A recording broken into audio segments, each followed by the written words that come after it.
Hello, everyone. welcome back. I'm Kris. This is History Rebels. My apologies. It's been a while since I did one of these. I think a couple weeks I released one.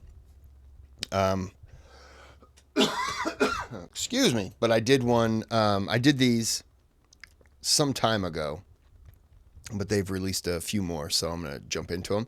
American Revolution, Camden and Kings Mountain, 1780. If you've been following the History Rebels series, I really enjoy the way they've done it. I think they've done a great job. So we're going to jump into it. This will be two parts. Did I click the thumbs up in front of you? Yes, I think I did. I didn't say anything. Did I? Yeah, we're going to say I did. You can click that and click that. That helps me out. You can click on the thanks button, donate to the channel. Request a video. You don't have to donate. You can still request. American Revolution, presidents, War of 1812, Civil War. I love that stuff. Spanish-American War, Mexican-American War. I'm just a big fan of American War. I prefer pre-World War One. I guess is up to the Civil War, French and Indian War, stuff like. I just love that stuff. Earlier American stuff. I love it. So we'll break this down into two parts. I don't want to go in the middle of it. Well,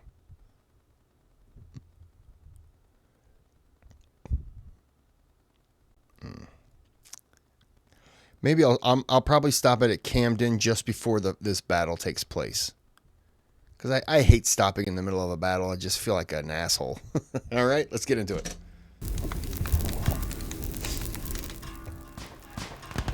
Following the major British victories at Charlestown and Savannah, by the spring of 1780,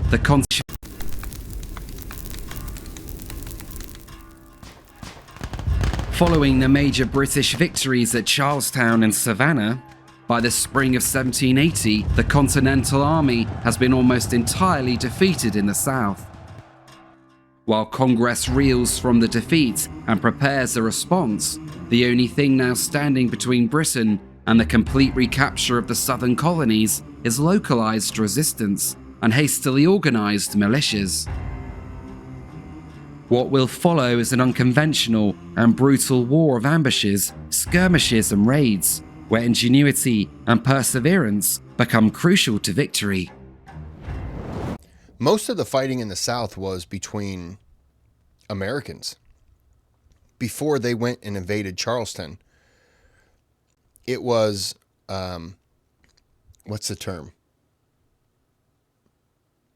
Loyalists. No. Yes. No. What is it? Sorry, I've taken a 3-week break, so I've just forgotten words. It was between Tories and the rebel. I'm just completely drawing a blank. Anyways, it was pretty much like a civil war in the South. Americans versus Americans, patriots versus the loyalists to the crown.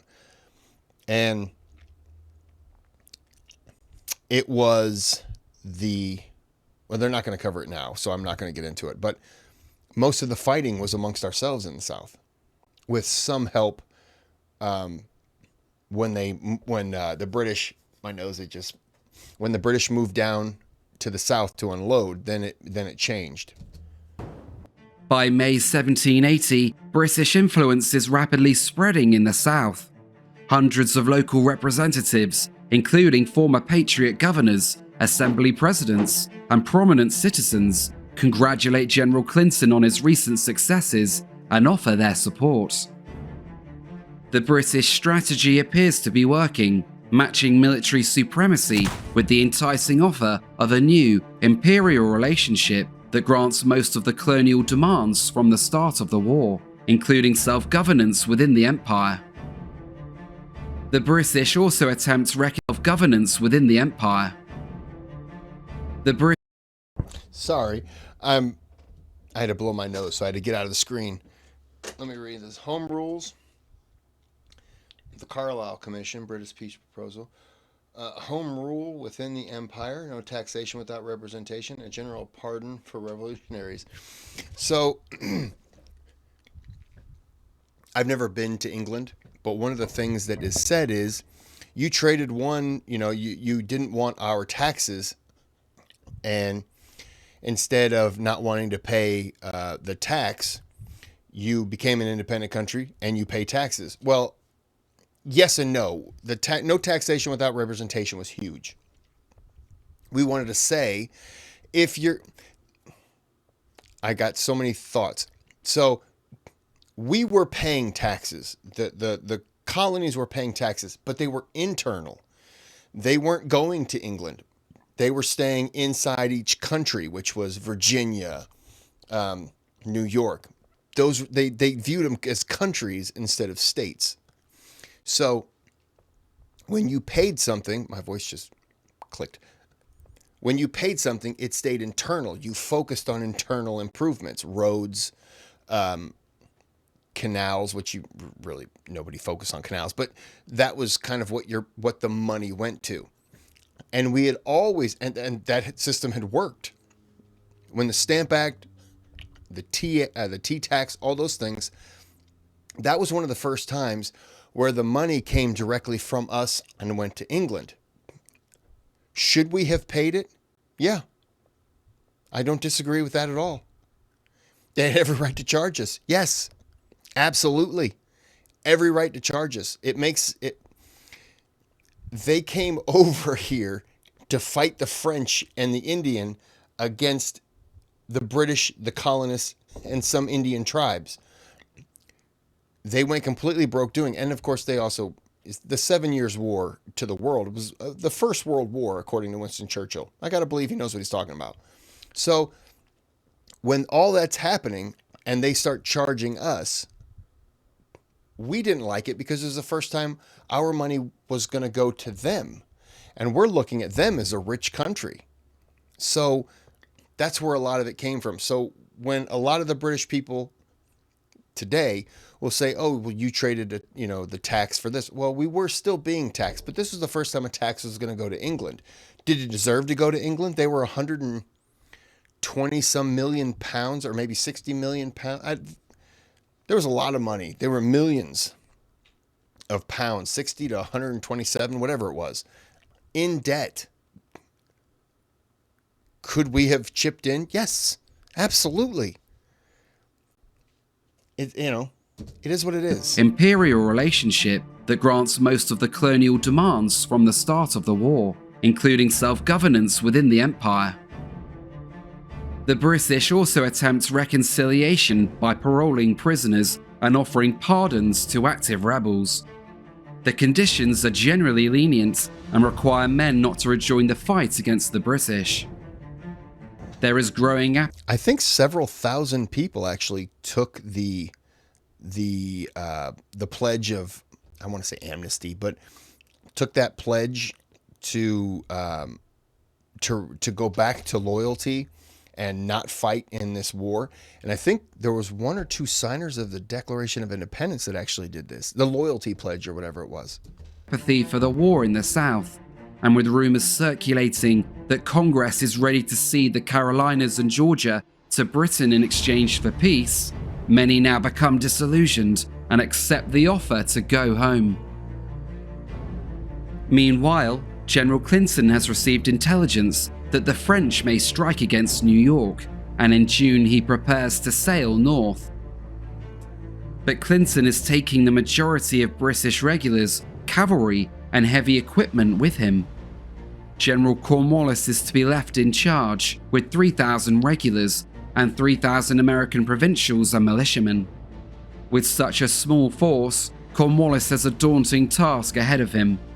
His instructions are to pacify South Carolina and Georgia before driving into North Carolina and eventually Virginia.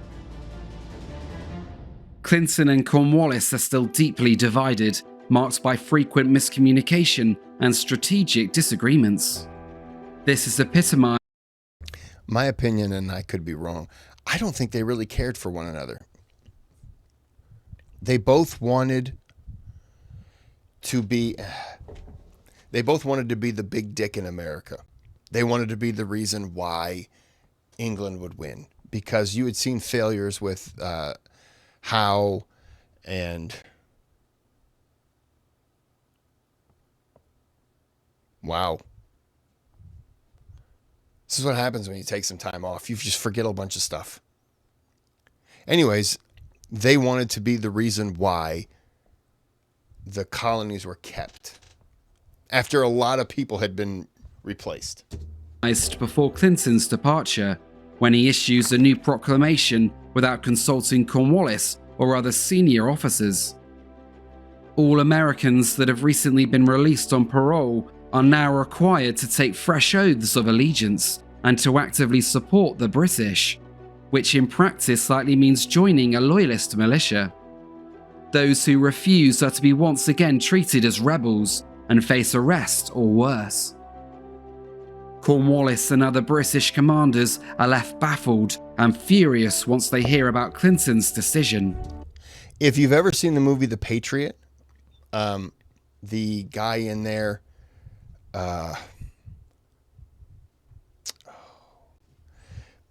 he's the head villain.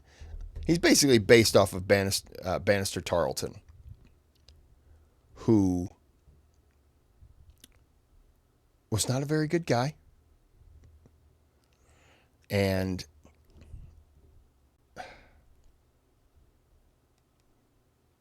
I'm going to play devil's advocate and say that if America had a Bannister Tarleton in any war, and he did what he did in this war to the Americans, if he was an American, he did this stuff to the British, he would be a war hero who would probably have streets named after him.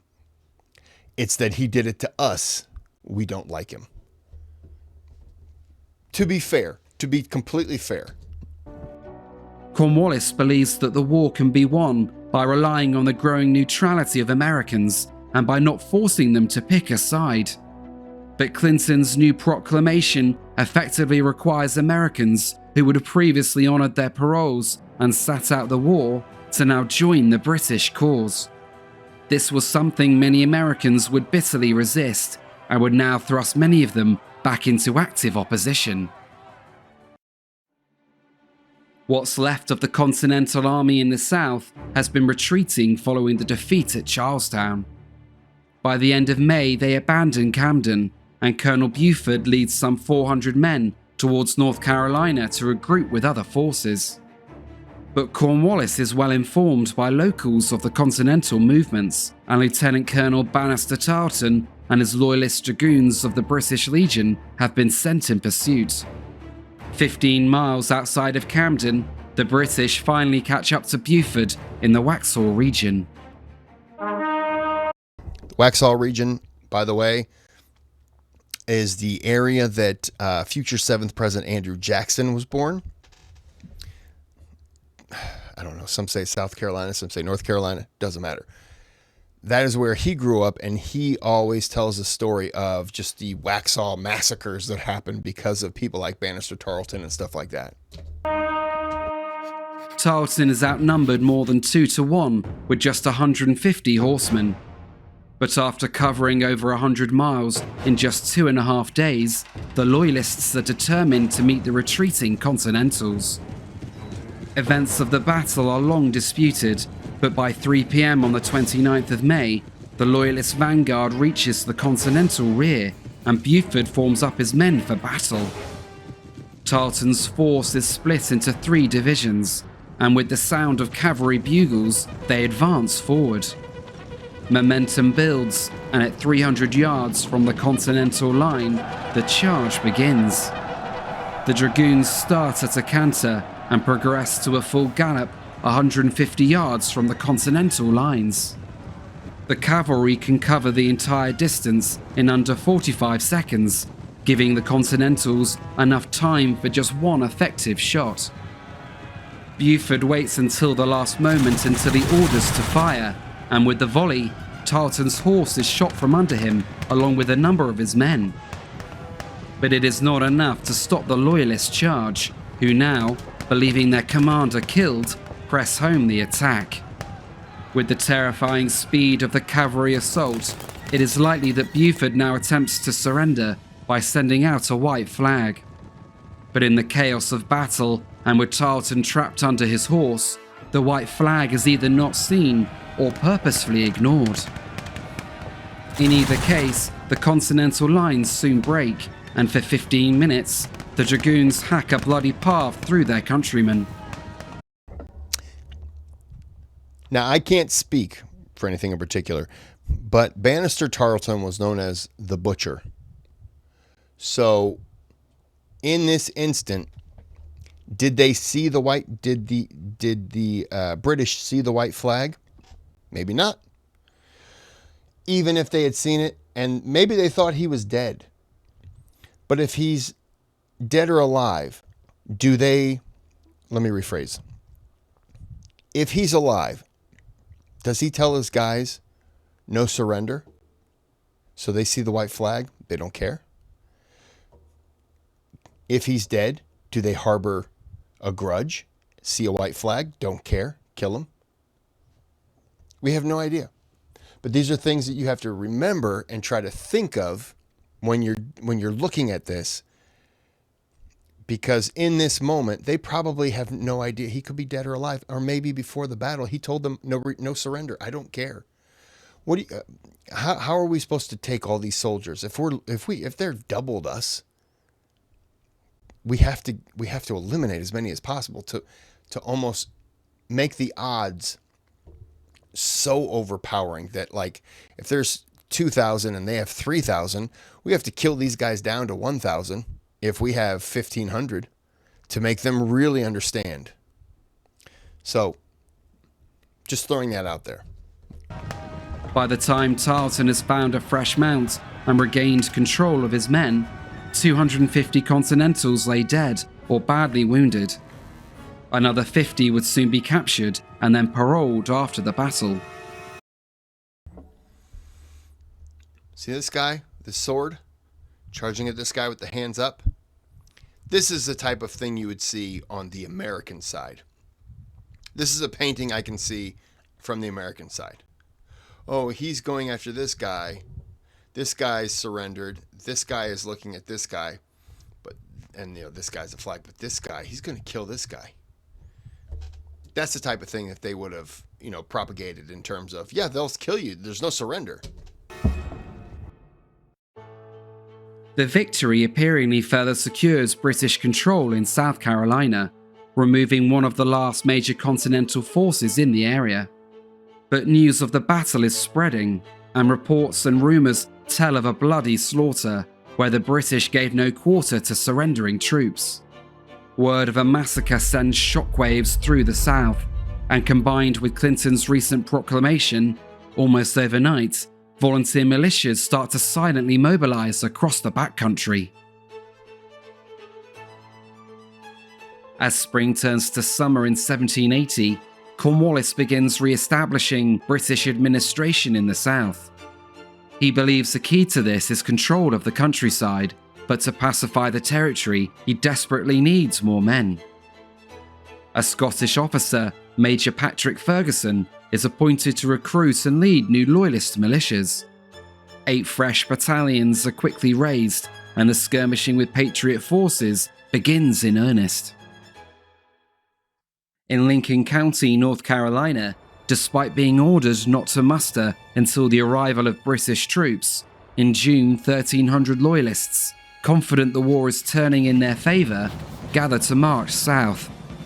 But much like at Kettle Creek a year earlier, they are smashed in a surprise attack at the Battle of Ramsar's Mill by a much smaller Patriot force, quickly evaporating support for the Crown in the area.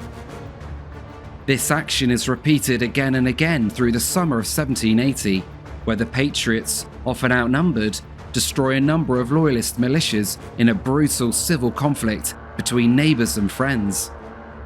Although many of the battles will go unrecorded, across the region, Loyalist camps are assaulted, patrols and dispatch riders are ambushed, and supply trains are seized. The Patriot forces are often uncoordinated and lack the professionalism of an army, but this is also what makes them effective. Francis Marion, who would become known as the Swamp Fox, epitomizes this spirit.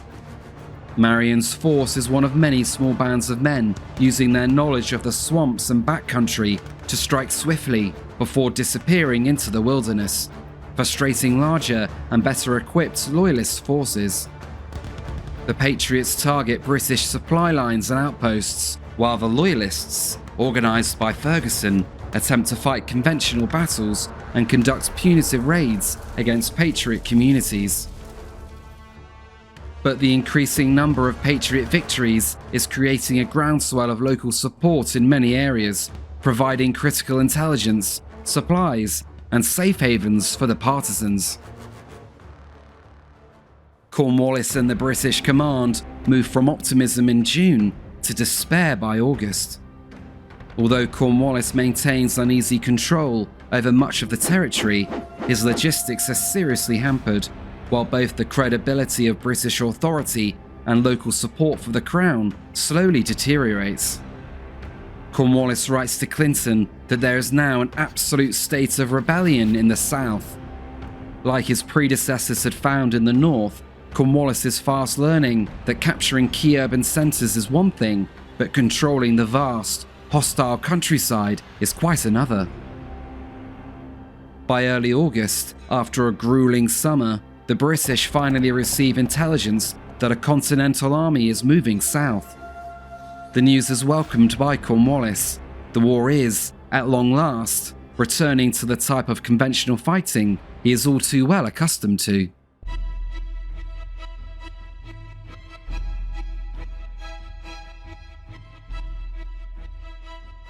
Following the defeat at Charlestown in March, Congress had appointed General Horatio Gates as the new commander in the South.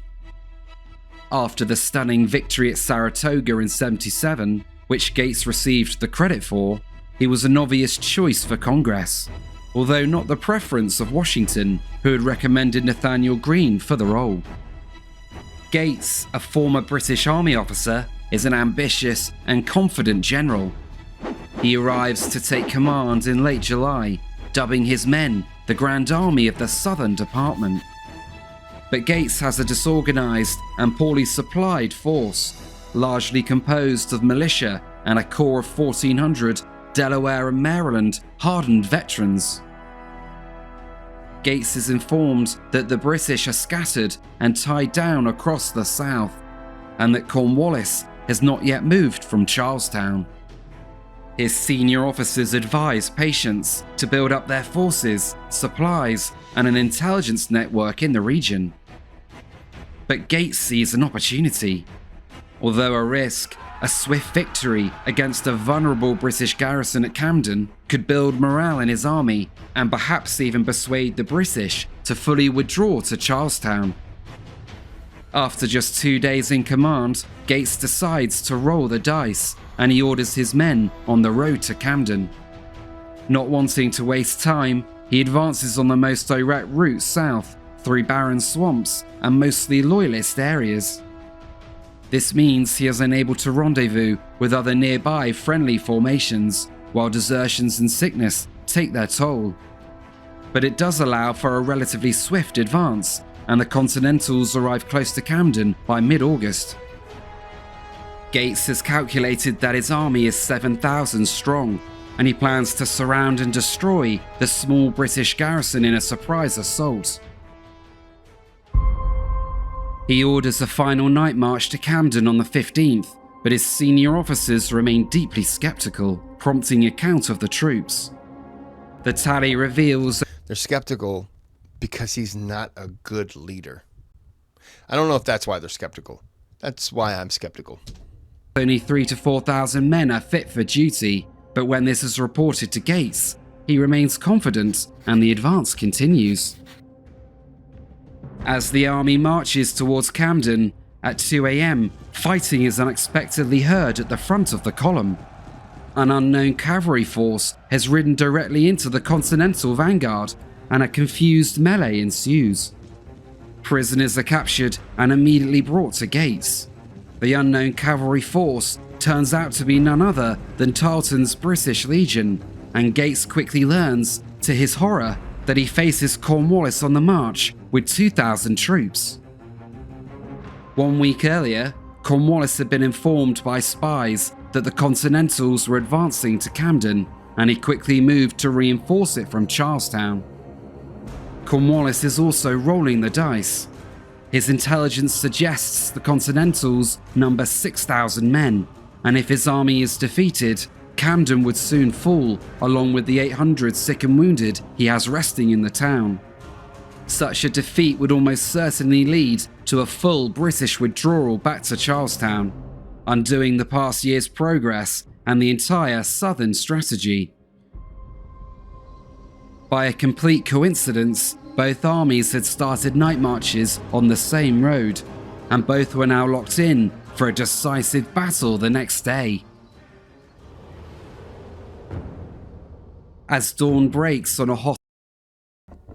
We're going to go ahead and stop it there. I know it's not quite the halfway point, but I don't want to stop as the battle starts, like a minute or so into the battle. That's just stupid. So, well, hold on. Let me see something.